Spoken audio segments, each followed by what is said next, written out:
Hello, everyone, and welcome back to the Commander Clash podcast, where we talk all things Commander. And this week, we're going to talk about cards we got wrong. We admit when we're wrong, and today we're gonna eat some humble pie as we go through cards that we were wrong about. So I'm your host Richard, and joined with me is Seth, probably better known as Saffron Olive. How are you doing, Seth? Good. I'm doing great. Excited to talk about all the horrible predictions I've made about Magic cards. What was that card? The land? The dragon land? I forget. Crucible of the Spirit Dragon. We don't talk about that. We're not talking about that. That one is just under wraps, okay? Krim, the Asian Avenger. How are you doing? I've never gotten a card wrong, but I'll clearly try to do it. You know? You had to scrape the bottom of the barrel for this one. We're gonna dig at the bottom of the barrel for some of these cards. Yeah, totally. I don't see Sword of Body and Mind on this. I don't know why. What would I get wrong about that? One day. Next time we get back to it. Budget Commander, how are you doing? I'm doing great. I'm super excited. I'm peeking at the list that we got, and there's a lot of spicy ones. I'm really excited. Especially like your first two, Richard. Those are okay. Well, before we get into it, today's show is brought to you by Card Conduit, the easiest way to sell your Magic cards. Card Conduit lets you skip all the typing, time, and work associated with buy listing. Their curated service lets you send in as many cards as you want with buy list value $1 more, and you pay just a 5% service fee. And you can use their sorted service where you list and sort your cards and pay only 2%. You get a detailed report and fast payment once your order is processed. So head over to cardconduit.com/mtggoldfish and get 10% off your order today. So thank you, Card Conduit. So after listening to today's takes, you may want to get rid of some of your cards. Use Card Conduit. Okay. Hopping in. So this is kind of loose. We're just cards we're talking about that we got wrong. So it could be in either direction, right? We either overestimated or underestimated. As we talk about the cards, the viewers could try to guess what our current position is on the cards. I'm going to kick things off with possibly the most controversial and most Richard card of them all, and that's Path to Exile. So that is the sole single white mana spell. Exile target creature, and then its controller puts a basic land in the battlefield tapped. This one's a wild one, guys. I'm all over the place. So, as a good little white mage, I played my Path to Exile and Swords to Plowshares like everyone else for years upon years. And then one day I was like, this card rots in my hand all the time, and I don't really need it. So I decided it was overrated, and I cut it from all my decks. And I told you guys on the podcast, and I became a laughingstock of the internet community. But in recent times, I have done a 180. I am back on the Path to Exile plan. Ooh. So I have been wrong. Hallelujah. Not once, but twice about the same card.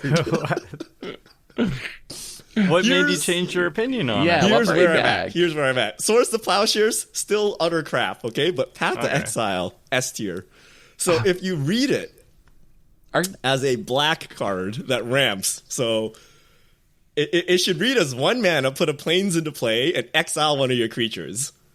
Okay, so like kind of like the black card draw where you sack a creature, draw 2 cards. 1 mana ramp is cracked, right? As long as you have like random fodder to get rid of. And then the bonus is it's a DFC. When you don't want to use that mode, you can use it as spot creature removal. So it is really good, I think. I think as long as you have fodder to get rid of, to ramp, which you should because you're playing white. Like you can get rid of, let's say you play like Loyal Warhound or something. Spirited Companion. Yeah, Spirited Companion. You ramp already, it's done, right? You block, you exile, and then you ramp again. This card's good. Yeah. I think I'm back on the Path to Exile plan.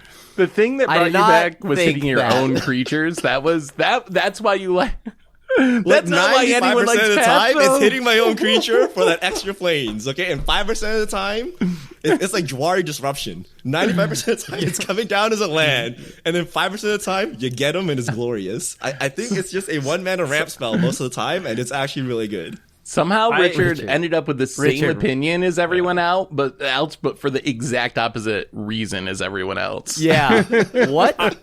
I actually agree with Richard. I think this card's way better than Swords. No, but I agree with mean, Richard. I think it's way better than 95% of swords. times you hit your own creatures and 5% hit No, opponent's I do creatures. the opposite. I do the Yeah. opposite, but like, let's say you're in a white token deck, which is a pretty common archetype. If you have like random 1/1s, being able to trade in a 1/1, which I wouldn't even consider a card, and then trade in a card for a instant speed ramp for 1 mana, that's pretty decent. And I do actually value it being used on my opponent's creatures too, because even if you're ramping your opponents, which it sounds bad on paper, but like the best white ramp is this catch-up ramp, and this can help ensure that like your Knight of the White Orchid, your Loyal Warhound, your Archaeomancer's Map, all these cards that are so good if you're behind on lands, this kind of ensures that they are less often dead draws.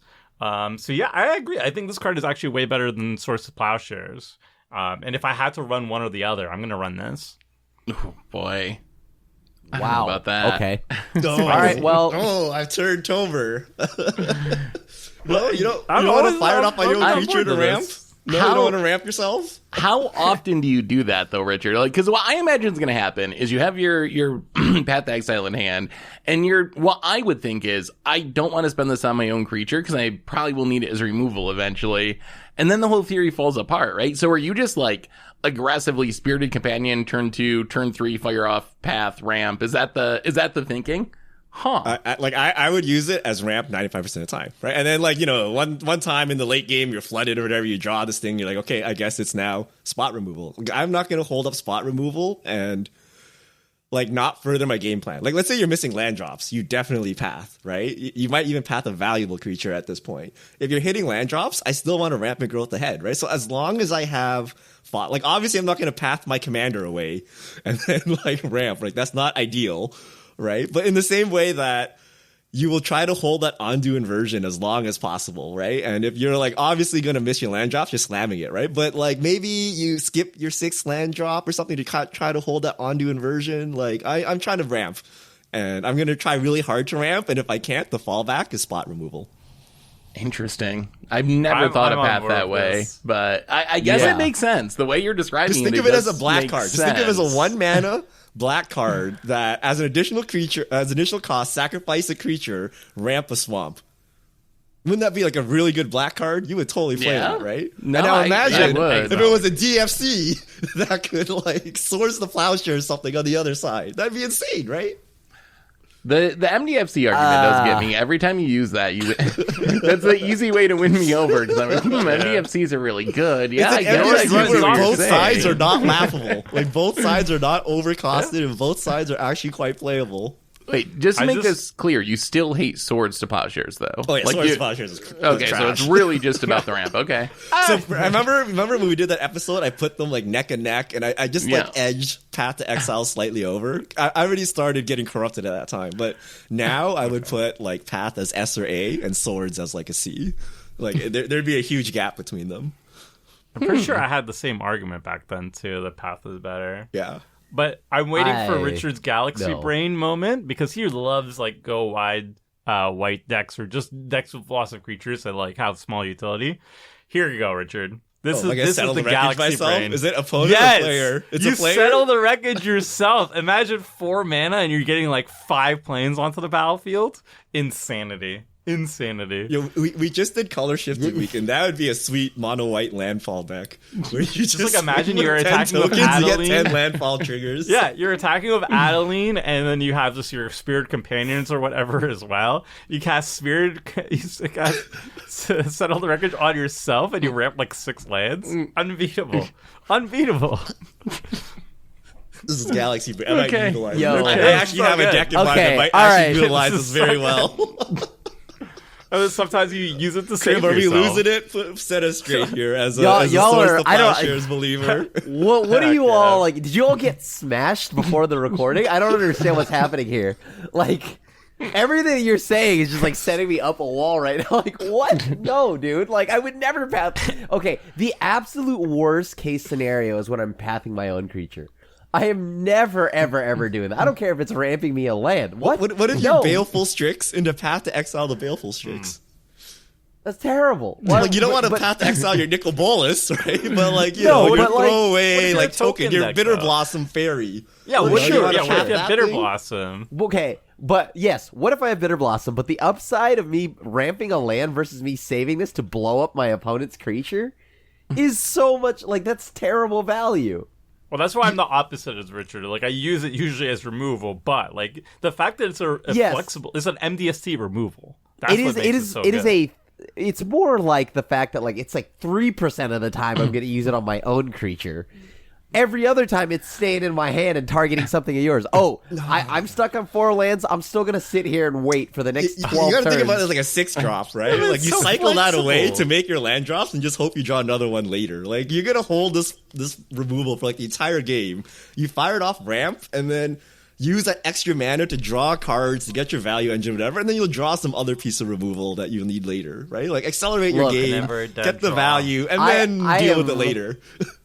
I am so far from where you are that I don't even play this card in Commander. Like I play swords 100% of the times, and this like none of the percent of the time.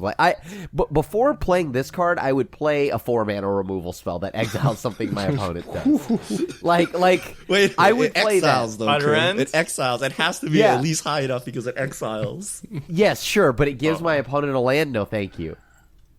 I would Did we just get play Seth? swords. Oh no. Like, It's MDFC. Seth is done. I'm still Seth- thinking Seth on is- it. Seth The is- I see MDFC that argument is pretty convincing. it's not an MDFC. On though. the other, Just change the front side. Seth, which Seth, side do you like think of it- more? Put it on think the of it front. like Think of an MDFC, okay?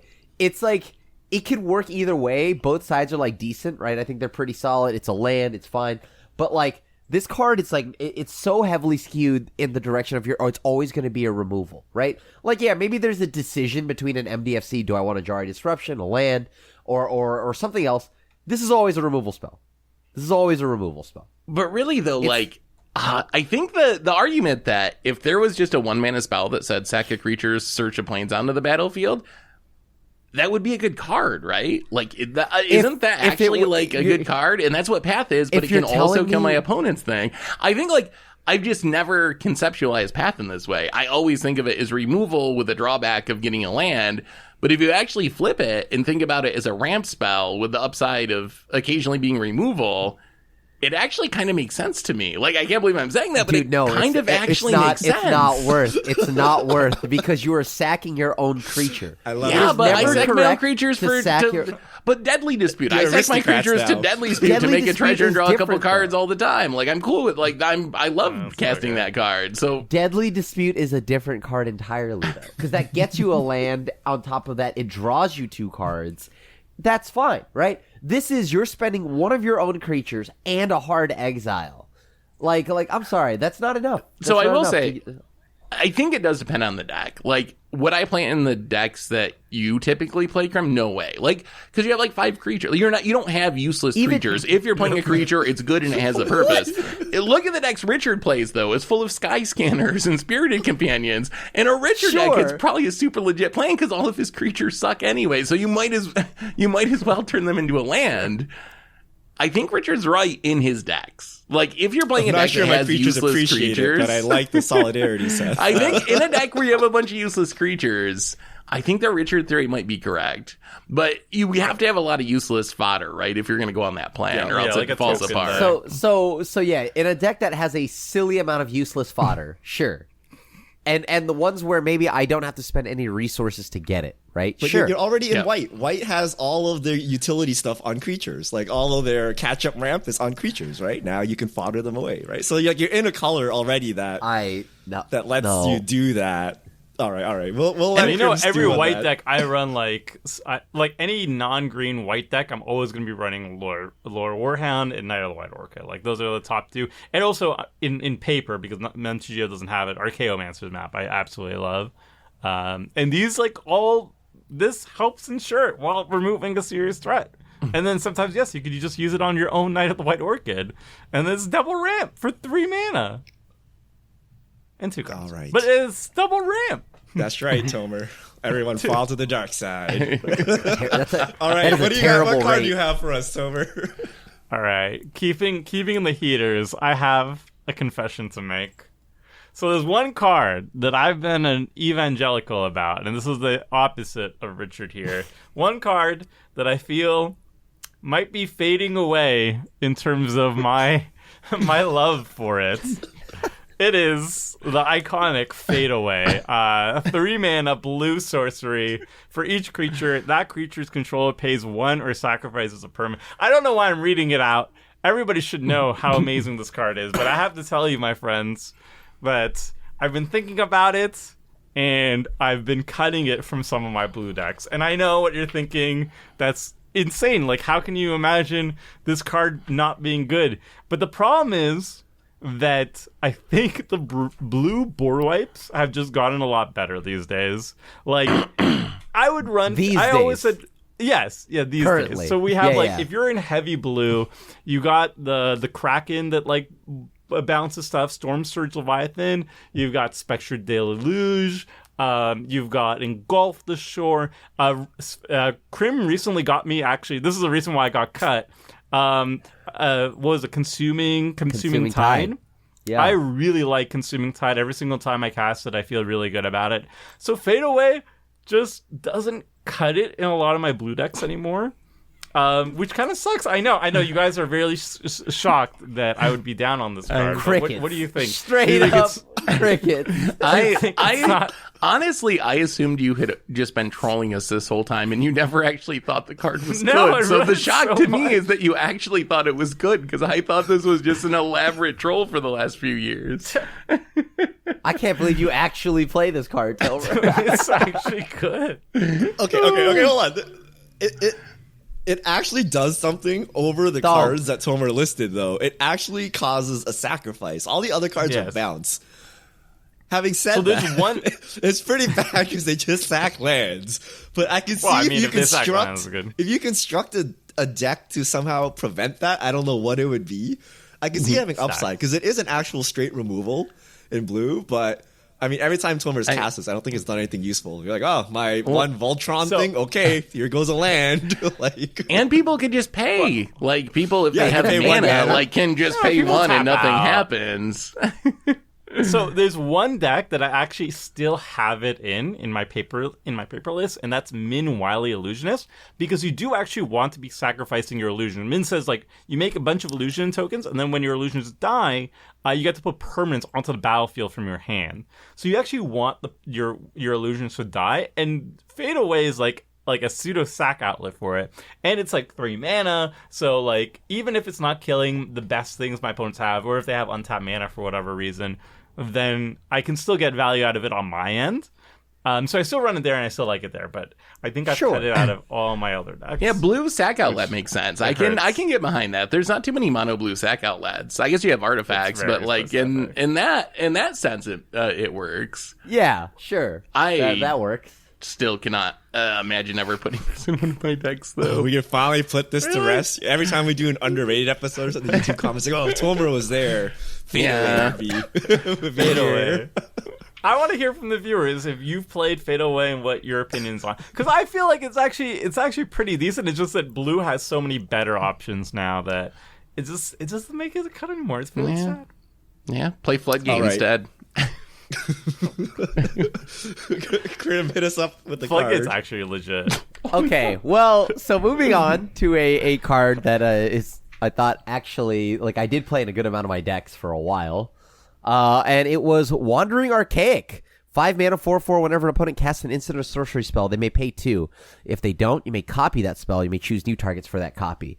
It has a backside, but I don't think I've ever seen this cast. It's just each player for 3 mana looks at the top 5 cards of their library, reveal a land and or instant or sorcery card from among them, and puts that card, a card revealed that way, into their hand. Yada yada. Or, wait, hold on. Into their hand, and the rest on the bottom of their order in a random order. Each player gains 3 life. See, that's how much I don't cast this backside. Okay, so I used to think this card was going to be in everything, like in every deck, because it was colorless, right? And it was such a good, like, we said that, you know, Rhystic Buddy was the name for Esper Sentinel, but, like, this actually felt like a Rhystic Buddy to me because it was something that everyone could play. It's got a nice body attached to it. And on top of that, you know, like most people, they won't pay the 2, right? So you'll always get a copy of the spell.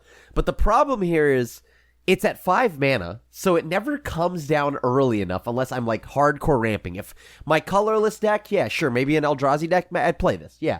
But like, there's a home for it, but it's just not as universal as I thought it was. It's too high on the curve, and oftentimes when it's out there, most people either pay the 2 or cast a board wipe and then not pay the 2, so you can immediately just benefit that by copying another board wipe. No one casts a beneficial spell into this, so oftentimes it was just me paying 5 mana, skipping my turn, and then most people just doing whatever they were going to do normally. So this card just has a few select homes, but was not at all what I thought it would become. Yeah, I also thought this card was going to be pretty good in Commander. It was actually our exclusive spoiler card back when it first came out, and it seemed like it would be a really good card. You get value out of it. It's colorless. Any deck can play it. But I think I did also not take into consideration the Wrath issue, which is a concern. And it turns out that at 5 mana, by that time, people have quite a bit of mana. So if someone really does want to get rid of it, they can Path to Exile it and pay the 2 or whatever.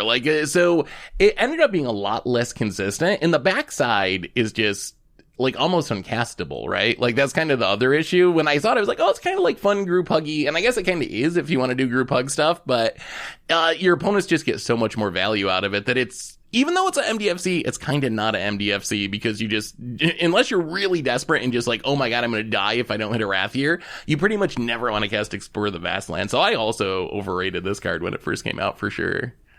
It's still it's still got a home, and it's definitely got some fun decks to be played in, but I thought it was just going to be everywhere. I thought I overrated this too, actually. This is a really good pick because, yeah, when it came out, I thought this card is absolute gas. And I remember some early games, it was impressive. And I also remember it saw a decent amount of CDH play. It showed up in a lot of lists. It no longer does. But yeah, all the reasons you pointed out, that it's not really a format staple or anything that I initially thought it might be very popular. Because it just costs too much mana, and then eventually, yeah, if it gets board wipe, it's just sad times. But I do like it, like some people still running in a group hug. I think that's where it's most popular because of the backside, ironically. And then the front side, I do like it in the colorless Eldrazi style deck because it is this midpoint where you can get some value out of it, and being 5 mana is not as big of a deal. But I totally agree. I thought this card would be seeing play everywhere, and it just did not. Yeah, I think we've seen it a couple of times on Clash. I know someone has cast the backside on Clash because I remember we had to read and figure out what it did. And I know I've seen the front side as well. I think the problem is it's expensive and it doesn't fit your theme really. And it's kind of a good stuff card, but it's kind of medium. So it's not even worth running. So then yeah, it can go in a lot of decks, but what's the point? I'd rather just use my 5-drop slot on something more on theme or trying to further my game plan or something like that, right? And yeah. So the best I've seen is I remember a game, I was doing a stream and somebody played our Wandering Archaic and used it politically and said I think I was ahead on board and I had 2 scary threats and somebody used Path to Exile on my thing, didn't pay the 2 so they can remove both of my threats at the same time. But that's a corner case. Yeah, it's still... I think that's exactly what happened on Clash because I remember it didn't work on Clash, and I think it was this. It was used to team up to double spells to take care of someone. Yeah. You can be savvy with it. It's not a bad card by any means. It's just a little bit awkward. It's just not the universal card I think we thought it'd be. If it was one less mana, it'd be so much better. Yeah. Just a little bit cheaper. All right.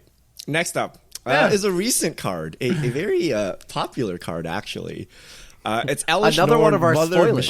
Whoa. Are you skipping me? We're getting Do I get targeted skipped? here. No, Oh, Seth wait, round? what? Did we skip Seth? Oh, I think so. I skipped Yeah. Seth. All right, Seth. Well, that's okay because my card's essentially the same as Crim's card. It's not the exact same card, but it has the same Also the preview issues, card. which is Both of our previews. which is Wait, is it also a Lithiform. preview? Oh, no. Lithiform engine. Lithiform engine When this was first spoiled, I thought this was a commander staple. I was like, why would I not yeah. put this in every single deck? 4-mana artifact, you can pay 2, tap it, copy a activated trigger ability, pay 3, tap it, copy an instant or sorcery spell you control, 4, tap it, copy a permanent spell you control. It just seems like the ultimate value engine. No matter what you cast, with this on the battlefield, you can get 2 of them, you can copy your fetch lands and wrap. Like, it just does so many cool things. And as someone who loves Panharmonicons and like doubling stuff, it seemed like a Panharmonicon that could work on spells and permanents, but it turns out it's just way too slow and expensive. Like, you got to pay 4 to get it down, and then you have to have 2 or 3 or 4 mana left over as you're casting a spell to be able to copy it. So I went from wanting to play this in literally every deck to I still play it in like spell copying decks or whatever. Like, if I actually have a theme that's built around it, but unless I have a purpose for it, I've just found it's not fast enough, and it's just too much mana to play as a value card. I'm right there with you. I thought the same thing. I thought this was going in everything in whatever deck. Because why wouldn't you want to copy a permanent, right? Like, oh yeah, multiple so planeswalkers, multiple whatever, right? But yeah, dude, this thing is so clunky. I don't know where I thought I'd have 4 extra mana left over after casting like a 5 drop, right? I like, sort of overlooked that part too. Yeah, that'll work out. But I got bad news for you guys. This card is actually like decently played. It's in 2% of EDH rec decks. It's a colorless card, so that's actually a large percentage. It like is on like the second page or something of top most played colorless. So it's actually played a decent amount of time. It's just up there with Rings. Like, Rings is also a 2% card. Yeah. So I agree with you guys. It's expensive and clunky, and I actually just played a Rings deck, and I'm like, Lithform Engine, who's gonna have like 6 mana or whatever to do this? Right? I just rather play Rings of Brighthearth, right? So yeah, the problem's whole, but people still love it. People still just love paying to double their stuff. It's actually like decently played. Yeah, it's definitely clunky, but I think there are still homes for it that it's kind of decent. Like, I did run it in my Chandra Tribal Super Friends deck, and I was running Rings of Brighthearth, and they both basically allowed me one way to copy loyalty abilities. And sure, it wasn't as good as Rings of Brighthearth, but it was fine. And then the other nice thing is that, like, you can, like, not only did I have a bunch of permanents of loyalty abilities that I can copy, but I also was running every single red fetch land. Because if you copy the activated ability of a fetch land, you get 2 lands onto the battlefield.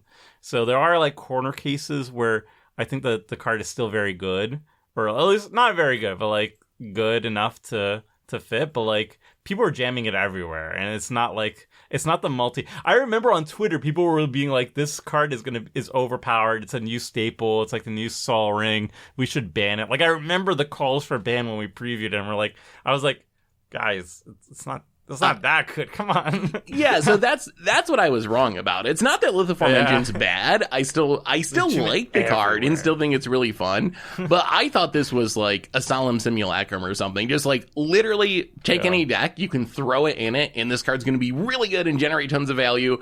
And it turns out that it can still be really good. Like One Ring. But you have to be, I thought it was going to be that style of card. But it turns out it's like a card that can still be strong, but it has to be in, like you said, that specific deck where you have a plan that's like built around taking advantage of it. So I think that's the part I was wrong about, is I thought it was a format staple, and it's actually more of like a fringe card for certain archetypes.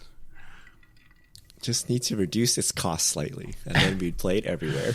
Yeah. Like, if its activated ability were just 1 mana or something, I think we would see a lot more. Yeah. I mean, Training Grounds would help with that, right? Or does that work on artifacts? That's a No, only for 2-card combo creatures. to make your card like kind of do only something. creatures. Yeah. 4 mana is just too much to copy a permanent. Like, that's just so much. Because if you think about it, if you're paying like 7 mana, right, or 8 mana to cast this and activate, like whatever you're copying has to be at least 8 mana for you to break even. So it has to do a lot of work to actually make it worth its mana value. And to copy something that's 8 mana, you need, 12 mana? Because you need 8 to cast it and then 4 to pay this. So yeah, it gets tough to actually find the mana for it. All right. Okay, now to my next card. So you caught the spoiler. It's Elesh Norn, Mother of Machines. New Phyrexia. Sheldon releases an article. This card is oppressive and needs to be banned. Or I would ban it if I was on the RC, roughly. And I actually kind of agreed with him. But not to that extent, right? So it's a 5-mana 4/7. Vigilance. It basically Panharmonicons yourself and then shuts off ETBs of your opponents.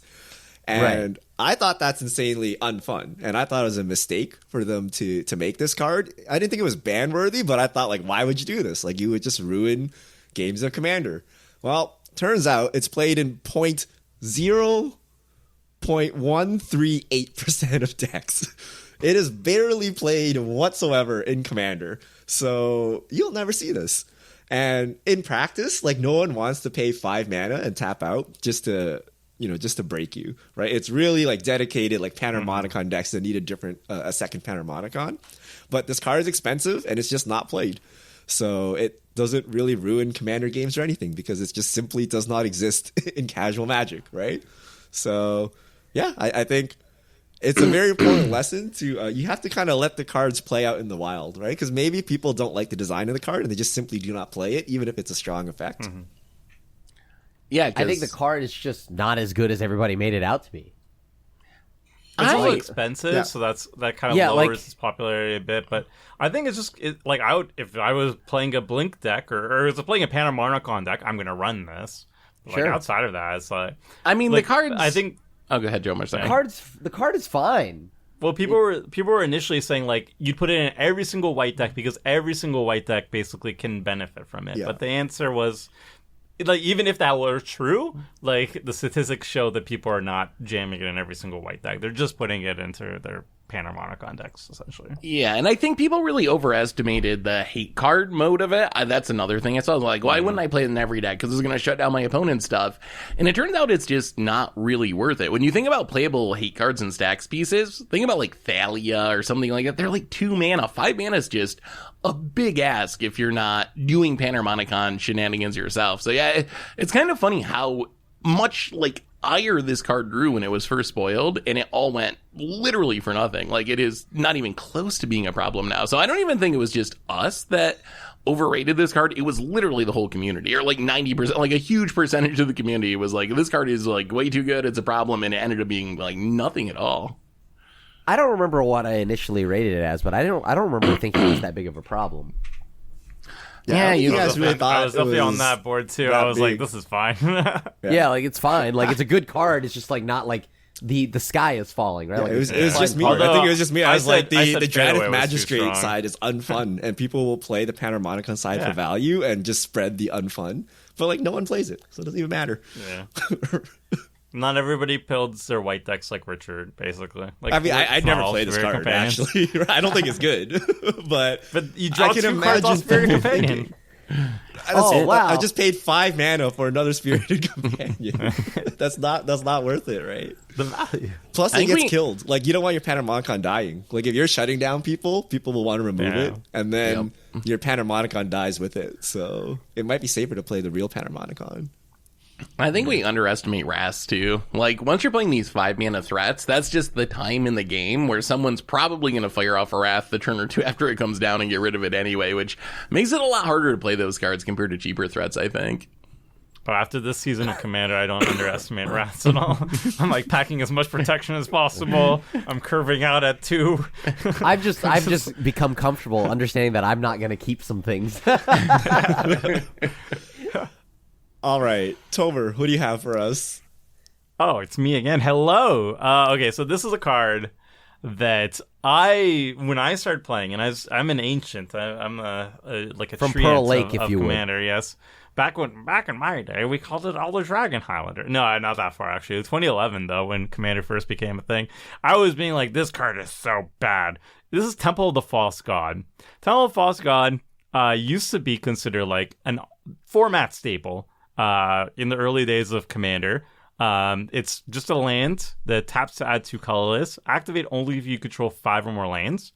It's weird to read it out because I think some people actually won't know what this card is because it was so popular back then, but it's like it dropped so heavily in popularity afterwards. And I was so anti this initially because everybody was running it and I thought it was doo-doo. But then throughout the years, every single precon, like most of the precons, were having Temple of the False God. So every single time I was doing a precon upgrade, I would rage against this card. I'd be like, this card is trash. Why is it here? And then most recently, there was like a Mardu deck or something, the human deck from Ikoria, I think it was like 2019 or something, and it was like 36 lands or 35 lands or something like that, and it had one of them was Temple of the False God, and I was like, this is garbage, why is this going? And I yelled at Gavin, and Gavin's like, it's actually fine and anything. So I was like, you know what? No, it's not fine. So I went to I got Frank Karsten, who's like, he has a PhD in mathematics, and he's like, he's all statistics. I asked him to do the stats for me. And we found out something really interesting. The Temple of the False God is actually, yes, bad in like a 36 land deck, which is what the precon was in. But we determined that it was actually good in, guess what? Green decks. We said basically if you have a combination of 42 lanes in land ramp, so if you count like Sakura Tribelder as a ramp card or as a land card, is what we did. If you have 42 of them, then basically it's not going to be a dead card 85.5% of the time, which are pretty good odds. Like, yes, it'll still be dead sometimes, but then it raises you an extra ramp card. And I know you guys do not like it still because you're like, but it's going to still be dead. But I've been running it and like basically all my green. Yeah. Well, I've been running in all my green ramp card decks now. And like, I've never been sad about doing so. Like, yeah, okay, it's only ramping you later on in the game, but it's still ramping you and I still love it. So I went from like the biggest hater, the number one hater of Temple of the False God, to I'm actually going to run it in green land ramp decks. And yeah, that's my story. I did a 180 on that one. So this card has only gotten no, Seth. Okay, here we go. This card got stronger over time, right? Because two cards. So Yavimaya changes all your lands into 4. So if this thing is somehow dead, it's still on. So that's one mitigation strategy. But the other thing is green is getting very good at ramping non-basics. So in the late game or in the mid game, whatever, when you're ramping, you now have access to a 2 mana land to ramp out, which is insane, right? So imagine you play the 4 mana spell that lets you ramp a non-basic, and then your opponents get to choose if they want to do that, and then you get to do that. You can potentially get 4 lands out, and then one of which generates 2 extra mana. So I think it's actually very strong now with the Yavimaya to kind of back it up. And then the fact that you can just ramp out all these like non-basics, and then it also turns on Field of the Dead. Like it like gives you a reason to not run Forest, right?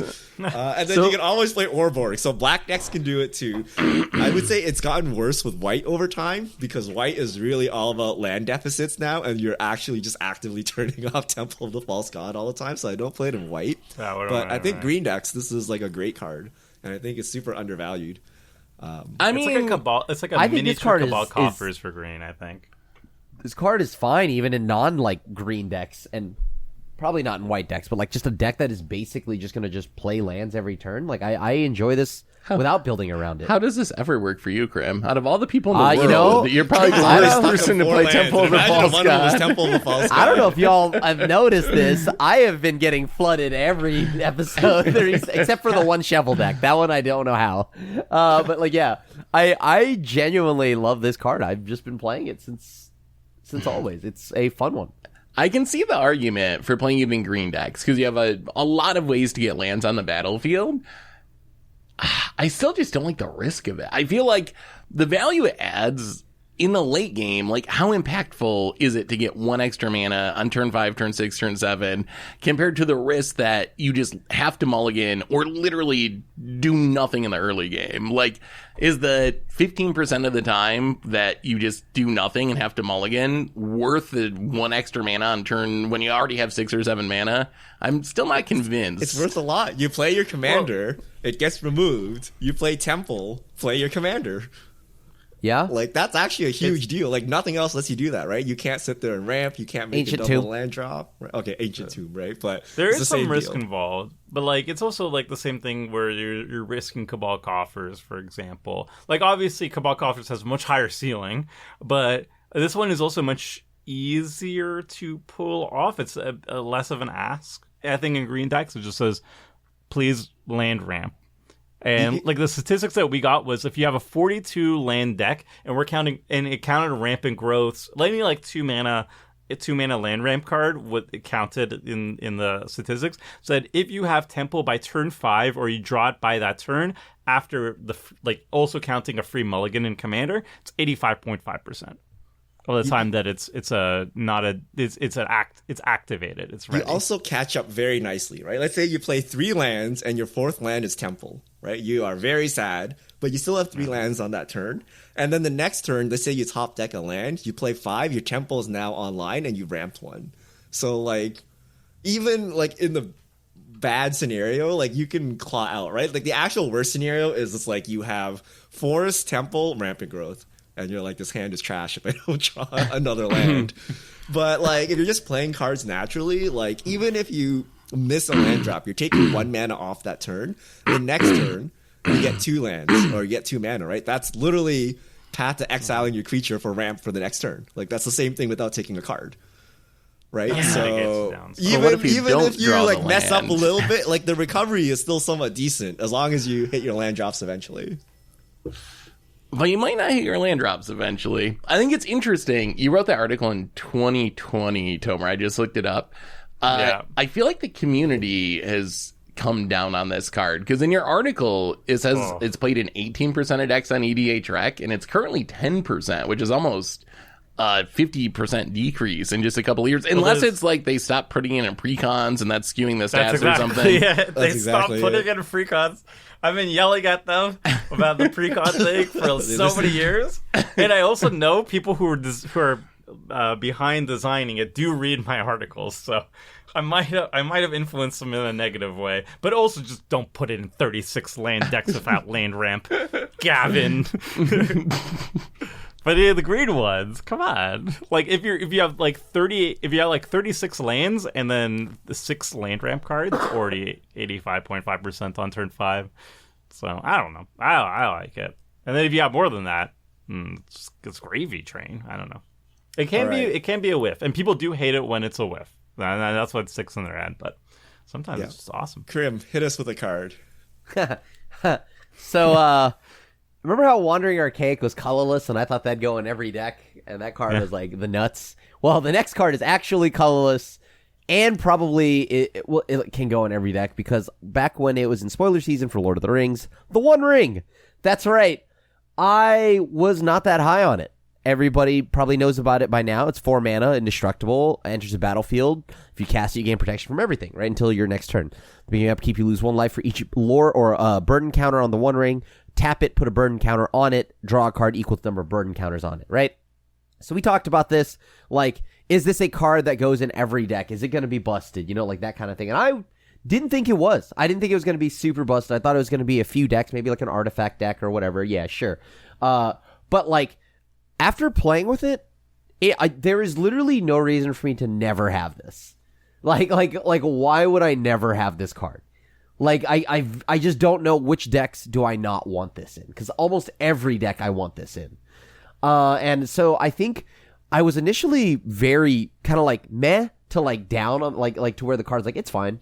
It's like not the greatest thing ever, but it's overperformed by so much that I now have to say, okay, it is beyond that. It is now a staple. Like, this is a staple. I mean, that's kind of where I was from the beginning. For Commander, I think I underestimated this card for Modern, for sure. I didn't think it would be anywhere near as format-defining or even good as it is there. Commander, I was kind of always like, I think you can play this in any deck. And it kind of...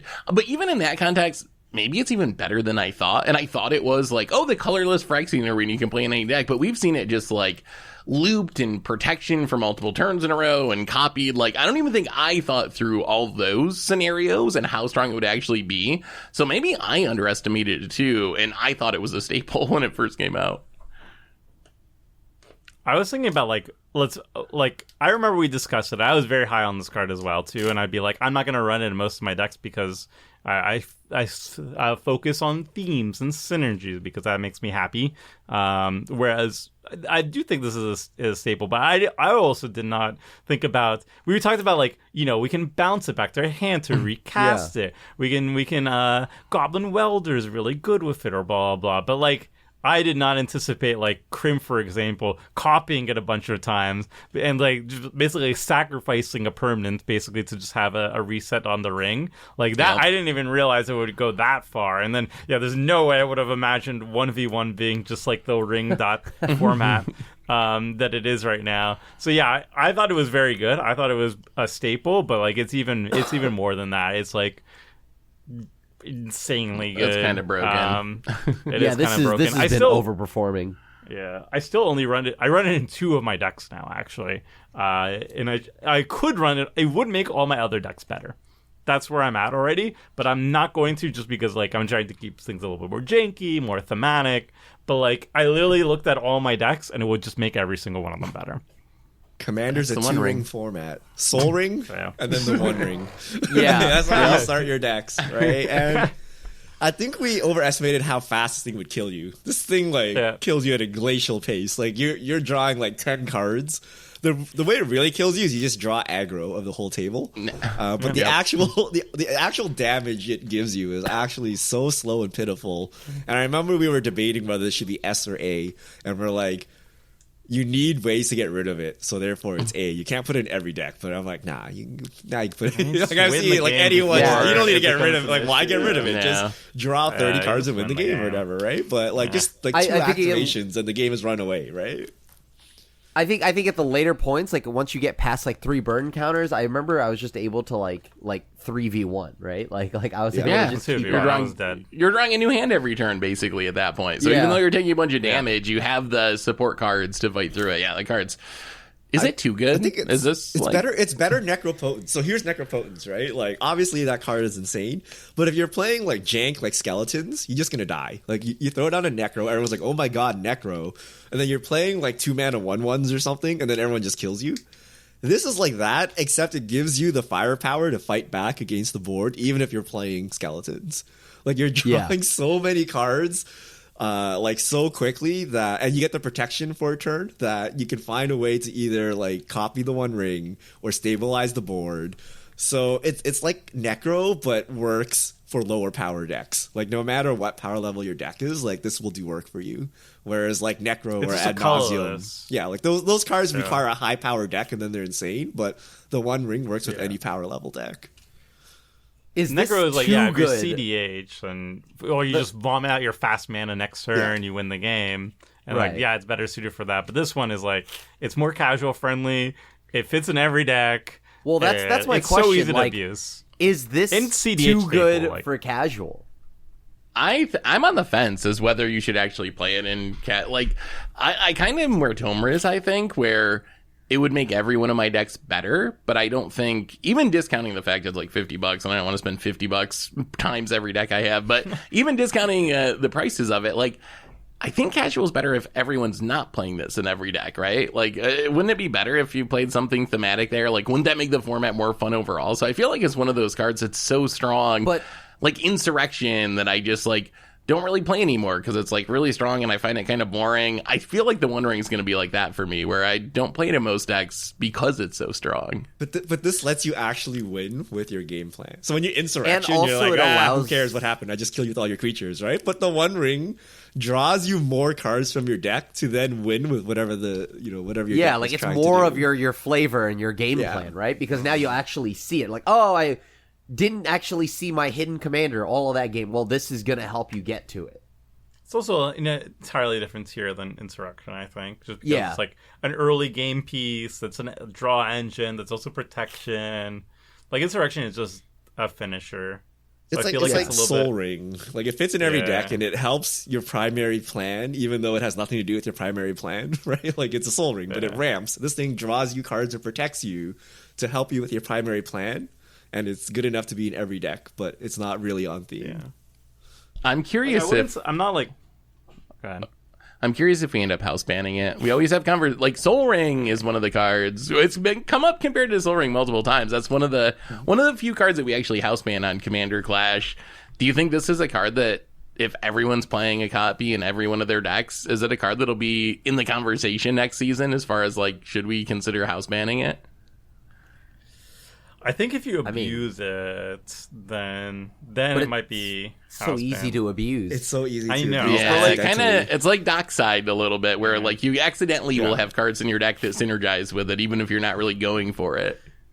Yeah, I actually don't think it's that broken. It just makes for a poor game because someone plays the One Ring. The correct response is to 3v1 now. And it's actually kind of close. It's not like a clear advantage that the person with the ring is going to win unless they're actually looping the ring. If they're just drawing cards fairly, like that 3v1 is kind of close. But then, like, did you want to do this? It's like Soul Ring, right? Like, you just gang up on the Soul Ring player, take him out, or cripple them. And then you're like, did I really want to do this at my game of Commander, right? So power level wise, it might be fine, but I think it just creates like an unfun board state immediately when it happens. So... That's very similar to Soul Ring, right? Isn't that one of the big arguments we've always had about Soul Ring? Is it's not that it's necessarily the person that plays it wins, it's that it has this warping effect on the game where you become arch enemy and have to take that person out. So, yeah, maybe it's in the conversation. I mean, but drawing a lot of cards is fun. Like, that part is fun. I do like having a handful of Magic cards. Having 3 mana on turn 1 is also fun, I guess. But like, does it make a fun experience for the table? I think like it's definitely on the watch list, but like I would want to play it more to see how it is because we only have a small sample size of it. Yeah. I would have wished it didn't exist, but like I don't know. I feel like I want to see more games, basically. All right, Seth. What do you have for us? All right, we have a card that I had to bring this up. So next up for me, Wheel of Fortune. If you were around for the earlier seasons of Commander Clash, speaking of our Houseman discussion, that discussion every season would start with me saying, "Y'all can talk about whatever you want, but I'm playing Wheel of Fortune, whether or not you house ban it. So keep that in mind as we're having this conversation. I'm just gonna play it anyway." Number one fan. I thought that Wheel of Fortune was like essential. Play it in every single deck. You need this card to make your red decks function, and you can play it in any deck, and you're going to get value out of it, and it's going to be worth it. I have really come to realize that Wheel of Fortune, not nearly as essential or as good as I thought. It still certainly has roles. Having everyone discard the hand draw 7 can still be very powerful. There are situations where it's going to be good, but it's not a card that you need in every red deck. It's not a card that most decks even really need to play. Maybe part of this is the fact that we've gotten more red card advantage and impulse draw and all this stuff over the years, but I found that I don't really play Wheel of Fortune anymore. I put it in my upcoming next Commander Clash deck that you're going to see this week, and I put it in my deck, and I thought, wow, this is the first time I put Wheel of Fortune in a deck in like 2 years or something, when not that long ago I was arguing this just had to be in every single deck. So I think I was wrong about Wheel of Fortune. Like, it's not that it's a bad card, but it's not nearly as essential or as important as I thought it was. I don't know why we thought it was good. I was back there with Seth. We used to play it all the time. Yep. You're drawing the table 21 cards for your 7. Like, it's pretty sus. I guess it's a lot worse in 2023 where everyone has free spells. Yeah. So, like, you would wait for everyone to tap out. You would, like, try to wheel and take advantage of the wheel by doing something first. But now everyone has free interaction. It's not as good. But I don't know. I know we used to play it all the time. I played it all the time in my red decks. I don't know why though. Like, it's 21 cards for the table and 7 for you.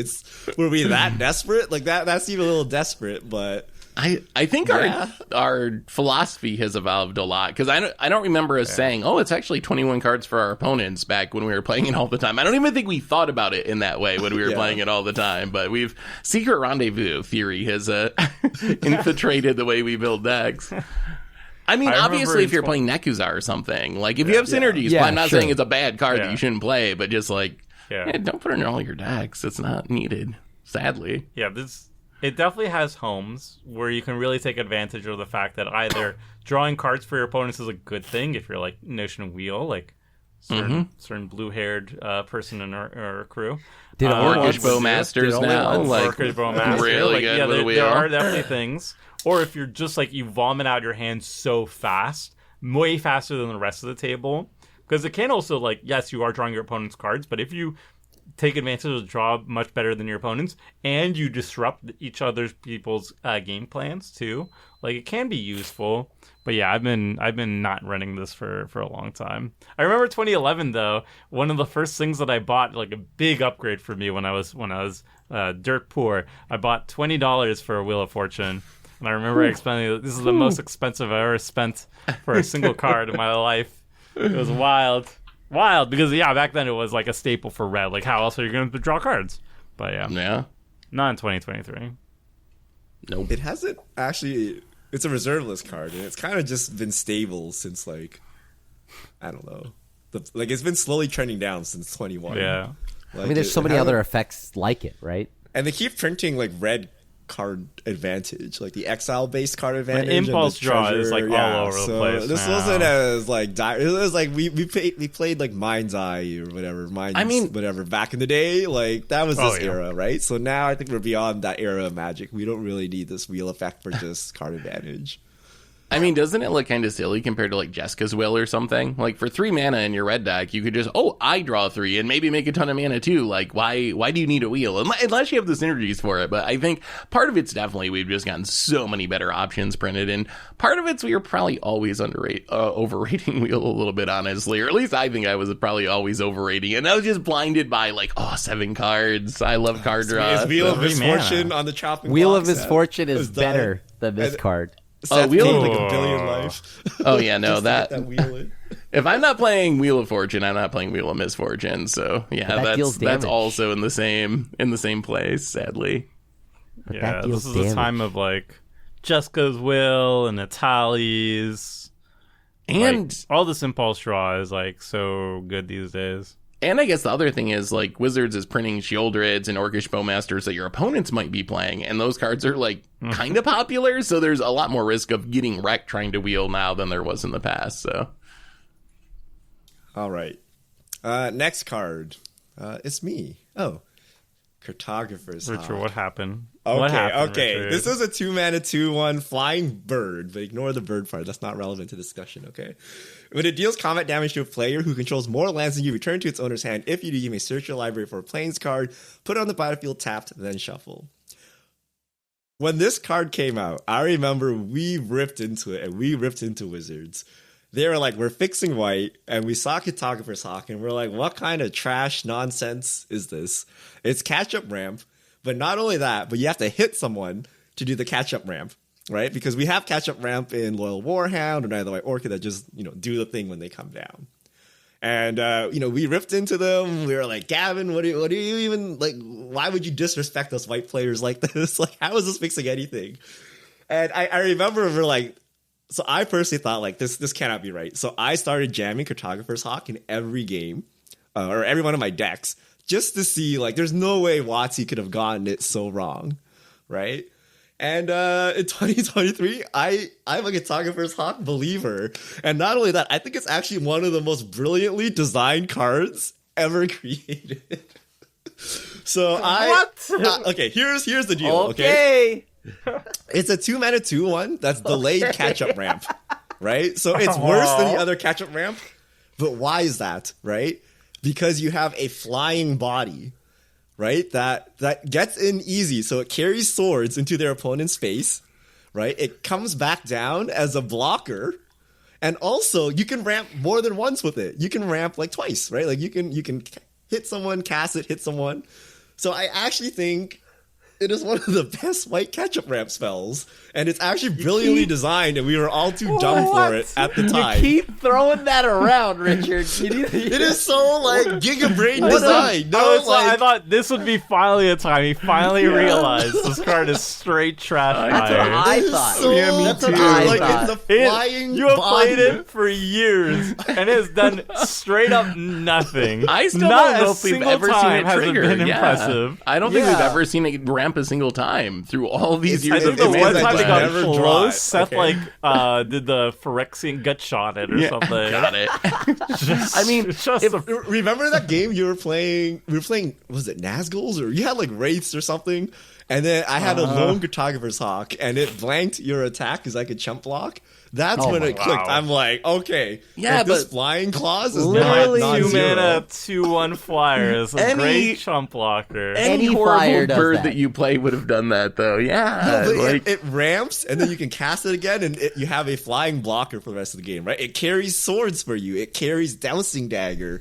It carries your Explorer Scope or whatever, Tover. Like, it carries Memory of Mask of Memory, right? I All right. feel like if Think of it this way, though. Hear me out. So instead of playing Cartographer's Hawk, imagine play a any Cartographer's flying Hawk that threat. when it enters the battlefield, it just puts the planes directly onto the battlefield. So you don't have to hit anything. Yep. And then it comes with a 3/1 vigilance creature that could probably trade even better than the Hawk. But it doesn't and then fly. if you play it on turn 2, on turn 3, you can play a land and play a 4-drop. Like, isn't that better than like a turn 2 Hawk and then So turn you're 3 I exchanging ramp? the instantness for the fact that you can get 2 planes with it. You can hit twice, and you have a flying body. Like, Oh my imagine God. you play... what Christmas land are you hitting? You it have the with 3/1, twice? you play a Dowsing Dagger, and then you can't hit someone with it because you don't have evasion, right? Like, Can you imagine paying its mana cost 2 times in a single game? Yeah. I wouldn't want to do it even once. you would And not pay not 2 even mana once. to, like, suspend 1 ramp? No, I'd rather do turn not 2 ramp, suspend. turn 3 You're not cast a guaranteed 4-drop. to You get have it. to hit someone, right? You know, Yeah. they can gut shot it, but it's essentially 2 mana, suspend 1, ETB tapped ramp. Just Loyal Warhound turn 2 ramp, turn 3 you cast a 4-drop. That's so much better. Y'all clearly went to the bars before we started the podcast today. you're- I like Wild. like clearly This is you why- would you guys need to play wild. more Cartographer. Like, I You- think you- it's oh it's my a brilliant God. I've seen you card. play are- plenty of times. I've never wanted to play. you are afterwards. starting off with Path to Exile greater than, and now you're closing with Cartographer's Hawk is the best and well designed card of all. I was with Richard all the way on Path to Exile, by the way. but- isn't this It's like, bad this with is equipment? a- I'm so confused. Don't you have to pay to re-equip it? Aren't we like building You a have to- lithiform engine? Like you got to pay like Okay, 5 so- mana like to So recast if it you and want put to my keep sword the on it equipment again. on, you hit someone that doesn't have more lands than you, so you don't ramp, right? But It's then like- why are you then playing why are you Cartographer's playing Hawk if you're not ramping? I'm so Because this is the choice you make, Wait, right? Like, you no. have multiple That's choices. it's an to make MDFC, here. right? You attack the person with you less running lands, good you keep card? the Cartographer's Hawk. It's actually just an MDFC. It's a good card. Like obviously there are Richard, there are no, better it's cards, but not. you can't just be like, there's one card better than it. This card is trash, right? Like, would you run this as your second or Multiple. third ramp, right? And I would definitely run it. I Right? would And there are tell- actually cases where I run it above Loyal Warhound, right? Because the flying body is relevant and the multiple ramp aspect is relevant, right? Like that's why it does slightly worse. Like, can you imagine if it just ETB'd immediately the land, like Loyal Warhound, but it was flying and you can get 2 lands? That would be insane, right? So the trade-off is you have to get the suspend 1 on the land so you can get the other abilities. That's why it's well designed, right? Not like, toss you, play and win the game, but like, actual like trade-offs and deck building and like thought behind it, right? I'd play I'm not Path to ramp before I investing played this this, much I mana. think. Yeah. Yeah, You can play both. I- you can hit with this. the bird and then path Oh, it. And God. then boom, Oh, Trigger God. on the stack, trigger on this bounce trigger on the stack, path that. You Like, build you the can slope get vegetation. the Dowsing Dagger to You hit, spent 5 trigger mana, this, by the way, and then all of path the bird Yes. to get Okay. an additional 5 mana that turn. even if I deigned to do this, like get 2 lands off this Cartographer's Hawk, that's like, man, that's like the worst explosive vegetation of my life. It's so bad. You're white. You don't have explosive vegetation. That's yeah, the but deal, I have right? 2 mana rampant growths. I know Tomer will play it. Tomer is I will on the not. Richard train. He's just very slow and begrudgingly. Yeah, I'm not running this card. You- I'll try it. Yeah, You know what? man. I'll try it, Richard. Try I it. will put it in my white decks. Just to say when it does nothing, I told you so. That's what I did to Gavin. I put it in all my decks to just be like, I gotta confirm this card is absolute trash. And then I'm like, actually, it's not too bad. And then now I'm actually on the Oh, boy. it's good plan. So yeah, I recommend you put the trash cards in your deck to show Richard that he's wrong, and then you will see the value. I'll try. You will see the value. Sure will, Photographer's Richard. Hawk. I'll get right on it. Oh, boy. All right, I see it's me against the crew again. All right, Tomer, hit us up with your next card. All right, this is one that I always thought was good, but I refused to run. And now I've actually done a 180 on that, and I put it in all my red decks. Cartographer's Hawk. It is Photographer's Hawk. Red Cartographer's Hawk. No, this is Chaos Warp. 3 mana, instant. It's a format staple, I would say. The owner of target permanents shuffles their library, shuffles it into their library, then reveals the top card of the library. If it's a permanent card, they put it onto the battlefield. So you don't know what you're gonna hit. You get rid of any permanents. That's something Red does not have any other equivalent of doing. 3 mana, instant speed. Get rid of any permanent, and then if you randomly show up another permanent that goes onto the battlefield, but if it's like an instant or sorcery, as aka not a permanent, nothing happens. So it's just like all upside. This card, I said, was objectively speaking one of the best instant targeted removal spells in the format. However, I refuse to run it because every single time I cast it, I'm always like a Praetor shows up or some nonsense that makes me like just lose the game. And I'm like, you know what? I can say this card is good. I'm never going to run it in my life. I actually did a 180 on that. I now run it in all my red decks because I realize the point of Commander, at least for me, because I'm a casual scrub, is just to make really cool moments in the game. And so I was, you know what? I'm going to embrace it. So I keep playing. Now I play Chaos Warp in all my decks. And it always screws me over. Always screws me over. But you know what? The table laughs. We have a joke about it. We remember the time that, Tomer cast the Chaos Warp. Learned here. I thought I play it now, and it turns out nothing scary comes up like 95% of the time. And it's a good I always card. get screwed over. Always get screwed over. Every single time. Always. And the last time I cast it, what's the one it's an artifact that makes all your artifacts indestructible? I hit that. I forget, Darksteel Forge? Darksteel Forge. Yeah, that was the last time I cast Chaos Warp. I hit a Darksteel Forge. The person won. So yes, that's where I'm at on this. I will always get screwed over by this, but at least the table laughs, so I'm gonna run it. And what if you just use it on your own spell or your own permanent, so that because that obviously is not going to work well for me, Richard. I mean, it should get better, right? Because you've used up all the bad running and the bad luck. So according to math, now you should start running better. How that works. I do see it differently. Now I'm like, it's woe is me, bad card. But no, now I think of it as like, the point of Commander is to sit down and have like a good experience. And I think Chaos Warp facilitates that good experience, because at least when I'm casting it, because every single time my opponent's very happy with the result.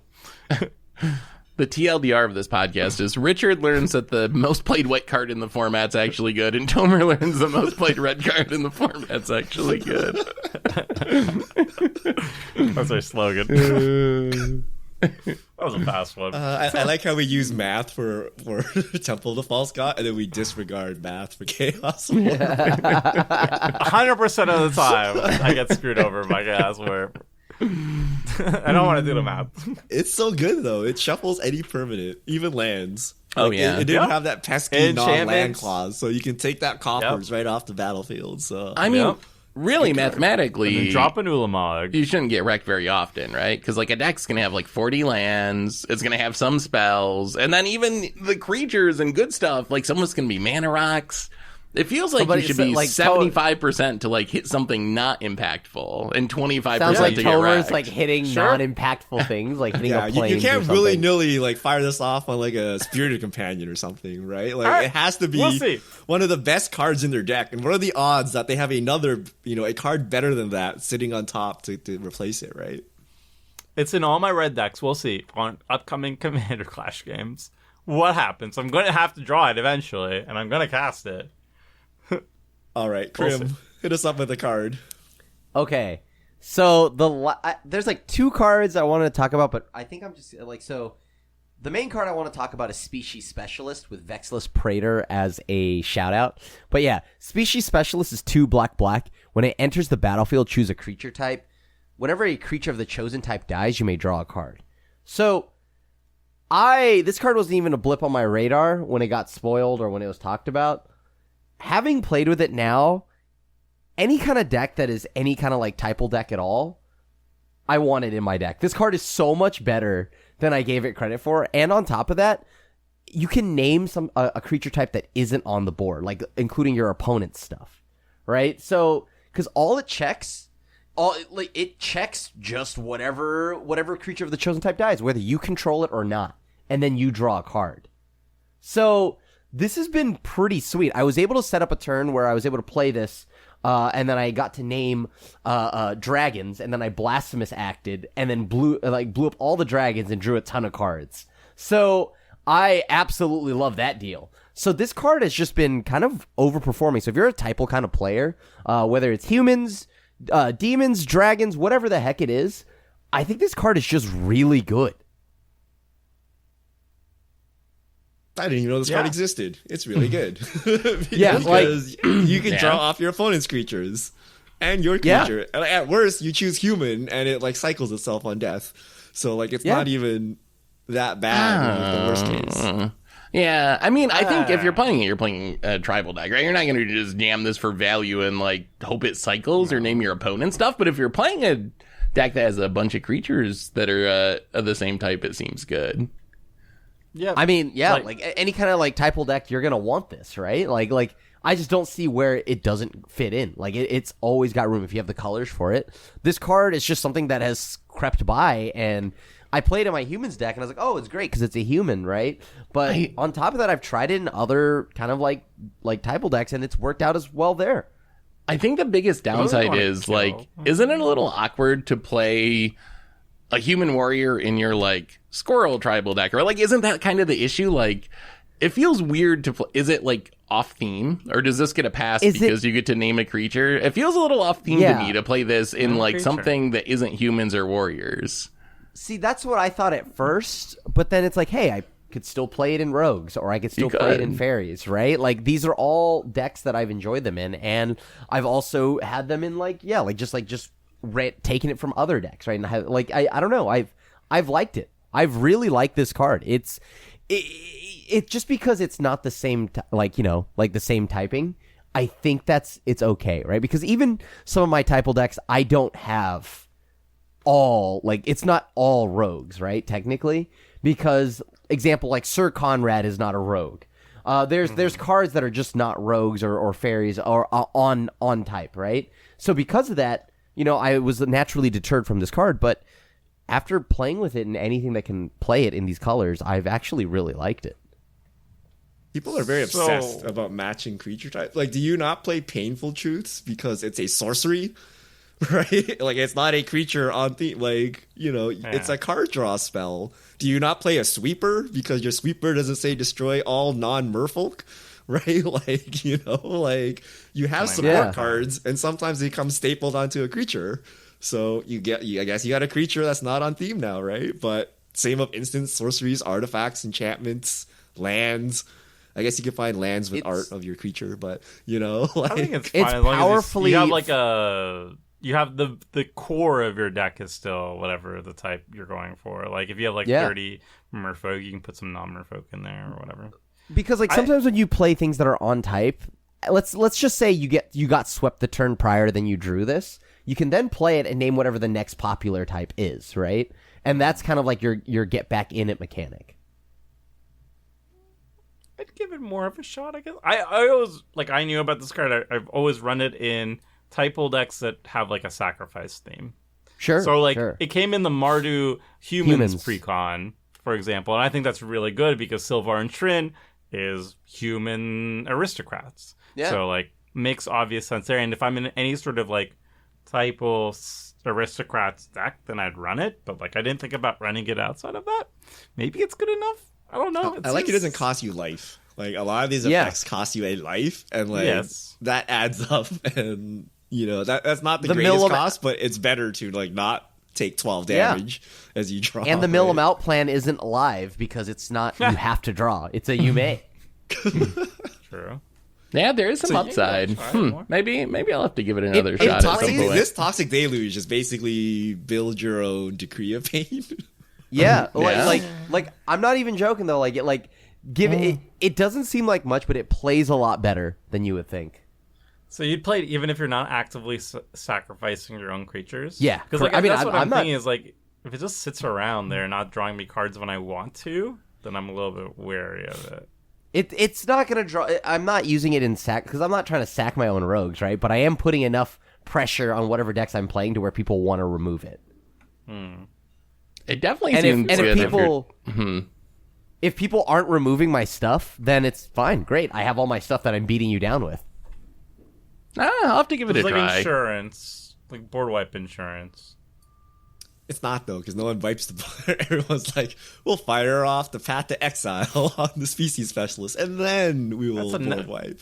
Yeah, It's another hoop you have to or jump just through. farewell, or sunfall. Sure, yeah. Or... Everybody has farewell. Okay, come on. Sunfall. It's not fall. The Sunfall new and Alaz- Farewell, yes. Burial. I haven't seen Sunfall yet, but I swear that card is good. Maybe that's going to be showing up on the next time we do this this episode. That card is This very subject. good. I'll be like, That I was card is really very high on good. Sunfall. Turns out nobody runs it. I really like that card. Sunfall is the truth. All right, This is Seth, truth, right? take us home with the last card. All right, we have another card that I thought would just go on every deck, but I learned a big lesson about how Commander plays thanks to this card, and that is Strixhaven Stadium. So Strixhaven Stadium, it's a 3-mana mana rock, and I love 3-mana mana rocks with upside. So the upside on Strixhaven Stadium is when a creature deals combat damage to you, you gotta remove a counter from it. But when a creature you control deals combat damage to an opponent, it gets a point counter. And then if it has 10 or more point counters on it, you remove all of them and that player loses the game. So this is, at first blush, a 3-mana mana rock that can win the game by itself, or at least kill an opponent all by itself. And when I saw this card, my mind immediately said, okay, wait, it's a 3-mana mana rock with upside. My deck's going to have some creatures. Maybe it's not my primary plan, but why wouldn't I play this as a backup plan? Maybe I get 10 creatures and just one-shot someone. That sounds really sweet. So I started putting this card in every one of my decks on that theory of the 3-mana mana rock with upside. I learned very quickly that people are very scared of this card. As soon as it's actually a 3-mana mana rock that makes you die because people see this at the battlefield and are like, oh my god, I really don't want to die to Strixhaven Stadium. I better take Seth out. I better attack him a bunch so this has no counters on it. We can't let a single counter get on that because, oh my goodness, he might attack me and I might lose the game. So I learned that this actually is a 3-mana mana rock with a huge downside that it makes you an archenemy. And making you the archenemy is not the kind of upside you're looking for with your 3-mana mana rocks. The card doesn't do anything to protect you when you're the archenemy. All it does is put a huge target on your back. So it actually really changed the way I think about cards and how I think about being the archenemy in Commander and how your opponents perceive the cards that you play, because on its base level, this looks like a kind of card that you just free roll in any deck. But the way the politics play out in a multiplayer format like Commander, it really isn't. And now I play it very, very specific decks. It's got to be like some go wide token deck where I have a legitimate chance of one-shotting someone, with the plan being I'm going to play this in attack and kill you right away, like a Coat of Arms or a Shattered Animosity or something, rather than like sit out and slowly build up counters over time. That's pretty much exactly where it has to go, right? You can't just go in every like deck. It has to be a go wide deck. However, I have been on the opposite side of that, and I've been able to use this to politic. Like, hey, if you stop hitting me, I'll hit the control player, or I'll hit, you know what I mean, like with my aggro. I deck. think Crib killed me with this one, Commander. Yeah. Class. Did it You know, happen? it's like, yeah, if you tap down Tomer's blockers, and then I just die. Because like there's a point where someone's so far ahead, you got to go for the Hail Mary, right? And this Yeah. card is the Hail Mary. So I don't know. It's this card is fun, but you have to have the board and like the deck like style to back it up. So Yeah.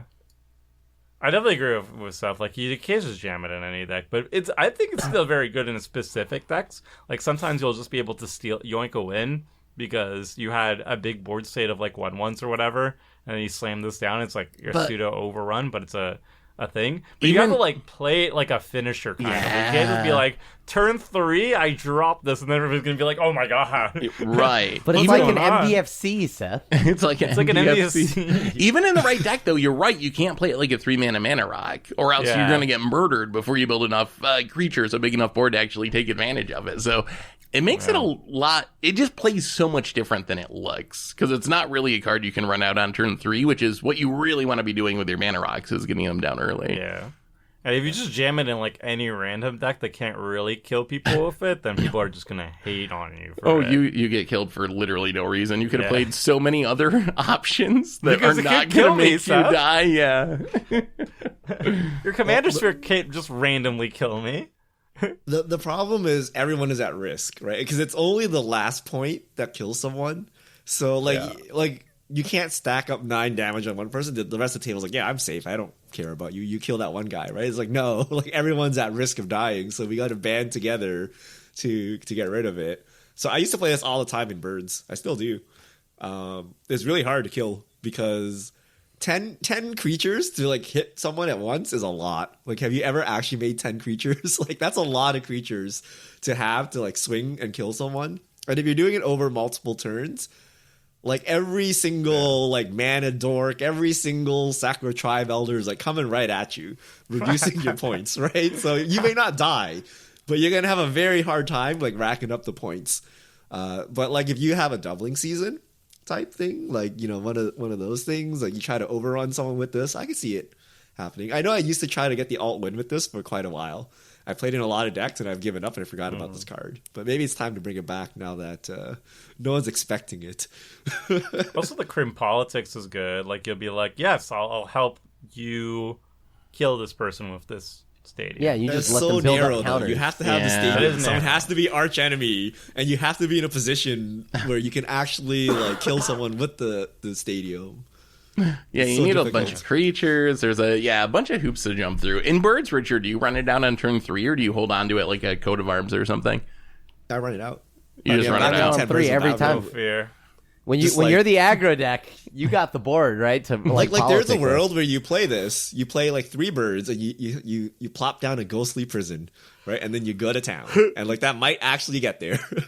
The other way to do it is to phase out, right? You to Fairies Pro, or someone tries to board wipe or something. You phase out your team to try to get in there, but it's like an uphill struggle, right? Your arch enemy as soon as you do this, so it's not the ideal way to play, but it can be funny. I mean, it's funny. play to this play and then you sports ball curve with into people the, and kill 'em. the one ring. It is a cool Yes. cool way to win. Like, it's a unique win con. So it's one of those cool challenges to try to pull off, but just don't put it in every deck or you're going to be very Like proliferate, very you sad. get the bird User that proliferates, beware. Storming Bird. You go to town. Yo. Yeah. Alt Wink addiction to the Infect deck. Hmm? That'd be fun. Because you like Infect is all about proliferate, so if you proliferate Yeah. stadium counters, and you can't kill them with poison for some reason, You're never With getting sports more ball. than 2 counters on this thing got with one with Infect, sports- though. yeah, but you're Infect anyway. You're getting hit anyway, so that's fine. That's fair. That's fair. You got to be building around that anyway. Sadly, you can't proliferate all the way, right? You have to get in at least one attack Yeah, for it yeah, to the trigger. last one- Okay. Yeah, but it's a fun card. It Oh is. yeah, Forgot so about you it, actually. can't like so it adds a point when you tap it. And you can't just use that to win. You actually have to hit someone for the last The last bit. the last bit. That's a good All one. right, so those are cards we were wrong about. What does everyone think? What are cards that you, the audience, have gotten wrong about? Have we ever been wrong, or are you perfect? I have never been wrong. I've never been wrong. Never. We've never been wrong. Ignore this podcast. We were just Yeah. just I just had entertaining a- ideas. Yeah, Thought yeah, I experiments. actually love Fade Away still. I take everything back. It was all a lie. It was all a lie. You should play We didn't need Really any of it. had to dig. Okay, what about the what's? We should do a follow up. Cards you were right about, and I'll just say Cauldra. They'll say Cauldra. I was Sure. right. You were all wrong. I'm going to Sure. switch the titles of the podcast. No one will be any wiser. No one will know. Yeah, so let us know in the comments cards you were wrong about, and then we'll see who has pie on their face. But it's a fun thing. We talk about cards all the time. We're always wrong. You shouldn't take us 100% serious. You should listen to why we make certain calls and see if you agree with them or not, rather than just listening to the end result, right? Because sometimes we have different reasonings, and you may or may not agree with those reasonings. So yeah, that's pretty sweet. And we'll see you all back here next week. So see you, everyone.